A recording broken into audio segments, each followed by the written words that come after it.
Hello hi అండి. అందరూ బాగుండారా? అందరూ బాగుండాలి, అందరిలో నేను ఉండాలి. నాకు గొంతు పోయింది జలుబు చేసి.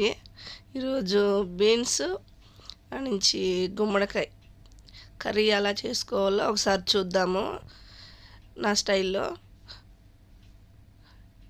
ఎర్రగడ్డలు, తెల్లగడ్డ, కరివేపాకు అన్నీ కడిగి రెడీ చేసి పెట్టుకున్నాను.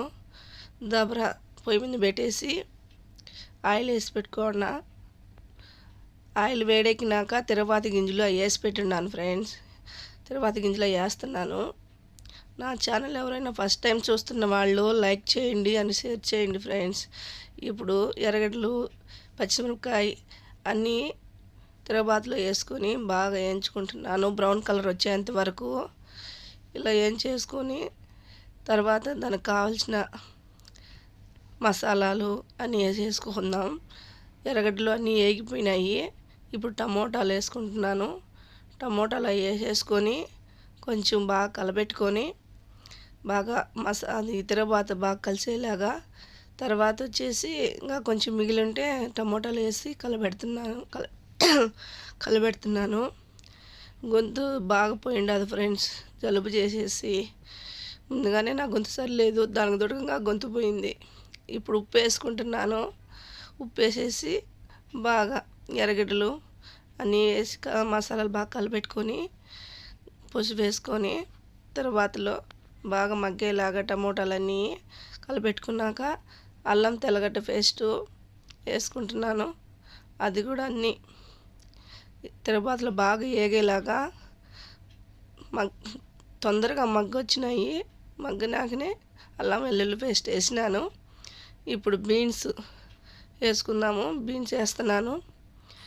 ముందు వంట చేసేటప్పుడు నేను వాయిస్ పెట్టను ఫ్రెండ్స్, ఎందుకంటే ఈడ ఫ్లాట్లో ఒకరికి డిస్టర్బెన్స్ ఉండకూడదు కదా, అందుకని వాయిస్ ఓవర్ ఇస్తూ ఉంటాను నేను.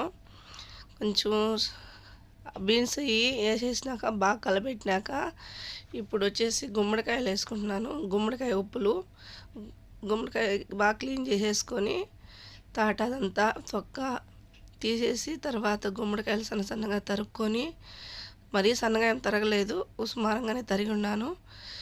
బీన్స్ బాగా సన్నగా ఒలిచేసి పెట్టేసిండా.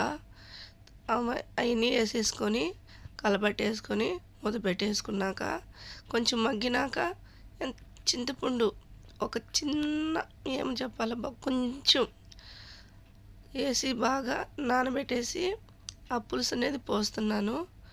పులుసు పోసేసినాక బాగా కలబెట్టేసి అయిపోయినాక బాగా తెల్తాంది, ఉడికొచ్చింది అనే సమయంలో కొంచెం మిరప్పొడి, కొంచెం ధనియాల పొడి, అది మీ టేస్ట్కి తగ్గ ఫ్రెండ్స్. కారం తినేవాళ్ళు ఉంటే కారం ఎక్కువ వేసుకోవచ్చు, కారం తక్కువ ఉండేవాళ్ళు కారం తక్కువ వేసుకోవచ్చు. ఈ ధనియాల పొడిలో నేను ఆల్రెడీ చెక్క, లవంగాలు, బిర్యానీ పువ్వు అన్నీ వేసేసి పొడి కొట్టి పెట్టుకోండి వేయించుకొని. అందువల్ల నేను చెక్క లవంగాలు వాడను, ఆల్రెడీ దాంట్లో ఉంటుంది కదా ధనియాల పొడిలో. ఇప్పుడు వచ్చింది కూరగాడ. లాస్ట్లో లాస్ట్లో కొత్తిమీర వేసేసుకొని బాగా ఉప్పు సరిపోయిందా లేదా చూసుకొని, ఉడికిందా లేదా చూసుకొని స్టవ్ ఆఫ్ చేసుకోవడమే ఫ్రెండ్స్. అయిపోయింది గుమ్మడికాయ బీన్స్ కర్రీ. నా ఛానల్ ఫస్ట్ టైం చూస్తున్న వాళ్ళు లైక్ చేయండి అని షేర్ చేయండి ఫ్రెండ్స్.